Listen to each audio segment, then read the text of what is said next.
건강 악화를 이유로 사임한 아베 신조 총리를 이어 누가 일본의 새 총리가 될지 관심이 쏠리고 있습니다. 의원 내각제 국가인 일본은 중의원의 다수당 총재가 총리를 맡는데요. 유력 후보는 3명입니다. 스가 요시히데 관방장관, 기시다 후미오 자민당 정조회장, 그리고 이시바 시게루 전 자민당 간사장. 이 가운데 국민적 지지를 가장 많이 받는 건 이시바 전 간사장입니다. 교도통신 여론조사에서 스가 장관과 기시다 회장을 누르고 압도적 1위를 차지했는데요. 그런데 일본의 총리 국민투표로 선출되지 않습니다. 자민당, 신속하게 체제를 확립할 필요가 있다며 전국 당원 투표 대신 양원 의원총회에서 차기 총리를 선출하기로 하면서 스가 대망론이 굳어지고 있는데요. 아베 총리를 배출한 당내 최다 파벌인 호소다파 외 아소파 등이 스가 장관을 지지하기로 하면서 당내 지지도가 60%에 달하고 있기 때문입니다. 그런데 また日韓関係は現在最大の問題である旧朝鮮半島出身労働者問題を含め韓国側からの否定的で非合理的な動きが相次ぎ非常に厳しい状況が続いております。まさに国際社会に対しての約束のとであります。ですから政府としてはですね、日韓合意、昨日申し上げたんですけど、1ミリたりとも動かすことは考えてない。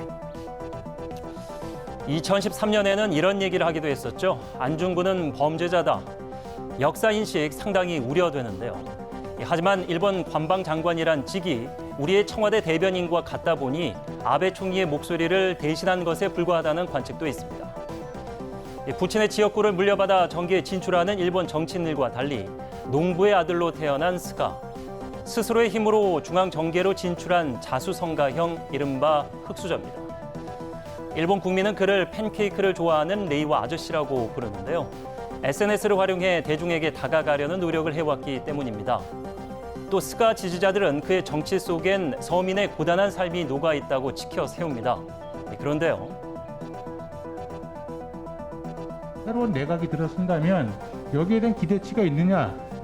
사안 자체들이 굉장히 어렵기 때문에 이렇게 쉽게 희망적인 전망을 한다는 것은 좀 신중해야 될 필요가 있다고 한일 생각합니다. 관계 외교부 장관 역시 장밋빛 전망에 신중해야 한다지만 주목되는 여러 전문가들의 목소리가 있습니다.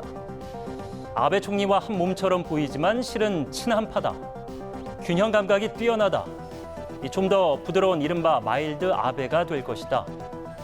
정치 명문가 출신 도련님이 많은 일본 정치권에서는 보기 드문 자수성가형 정치인. 과연 새 총리가 된다면 전임 총리의 앵무새에서 벗어날까 기대되는 구절입니다. 한일 관계 더 나빠질 것 없을 정도로 악화된 지 오래입니다. 그런데 일본의 차기 총리, 중국 부상과 북한 안보 위협을 견제하기 위해 한일 관계 개선에 더욱 힘쓸 것이라는 전망이 나왔고 일본 언론들은 G1파로 평가받는 이낙연 민주당 신임 대표가 한일 관계 개선 역할에 이바지할 수 있을 것으로 기대하고 있습니다. 아베 총리 사임이 우리에게 기회가 될 수 있도록 정치권이 지혜를 모아야 할 때입니다. 그리고 그때란 차기 총리가 결정된 이후라면은 이미 늦을지도 모를 일입니다. 앵커 포커스였습니다.